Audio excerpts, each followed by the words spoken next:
ആ ഹലോടാ, ഞാൻ ഇവിടെ എണ്ണയിരുന്ന ആശ്രാമത്തേക്കുന്നറ. എനിക്ക് അത്യാവശ്യമായിട്ട് പോലീസ് സ്റ്റേഷനിൽ ഹാജരായേ പറ്റത്തുള്ളൂ. നീ പെട്ടെന്ന് എണ്ണയും വാങ്ങിച്ചോണ്ടൊന്ന് ആശ്രാമത്തോട്ട് വരാമോ? ആശ്രാമത്ത് നീ ആശ്രാമത്തെത്തിട്ട് തന്നെ വിളി. ചേട്ടാ, ആ മൊബൈൽ ഫോൺ തരാമോ? ഒരു കോൾ ചെയ്യാൻ. എൻ്റെ ഫോൺ എയറോപ്ലെയിൻ മോഡിലായി പോയി. അത് മാറ്റിയാ പോരെ.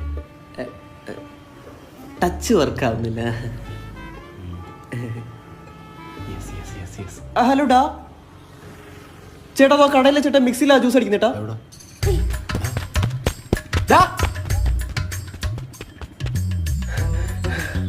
അതെ, മനുഷ്യന്റെ ജീവൻ പോയില്ലെന്നേ ഉള്ളൂ. അത് കുഴപ്പമില്ല. എന്നാ കൊണ്ട് കൊടുക്കട്ടെ? വേണ്ട വേണ്ട, 1 മണിക്കൂർ കഴിഞ്ഞ് കൊണ്ട് കൊടുത്താൽ. പുള്ളി ഇപ്പോൾ ഡൗൺ ആയിരിക്കുക. ഫോൺ കൈ കിട്ടുമ്പോൾ ഹാപ്പിനെസ് ഉണ്ടല്ലോ, അതാണ് നമ്മൾ ക്യാപ്ചർ ചെയ്യാൻ പോകുന്നത്. Pushpu, you are the prank star. ബാക്കി ഈ പുഷ്കരൻ ക്യാപ്ചർ ചെയ്തോളാം. പോയിക്കോ. സുഹൃത്തെ, ഭയന്നു പോയോ? ഇത് പൂപ്പു യൂട്യൂബ് ചാനലിന്റെ ഒരു പ്രാങ്ക് വീഡിയോ ആയിരുന്നു. നാളെ ചേട്ടൻ ശരിയാണ് ലോകം കാണാൻ പോകുന്നത്.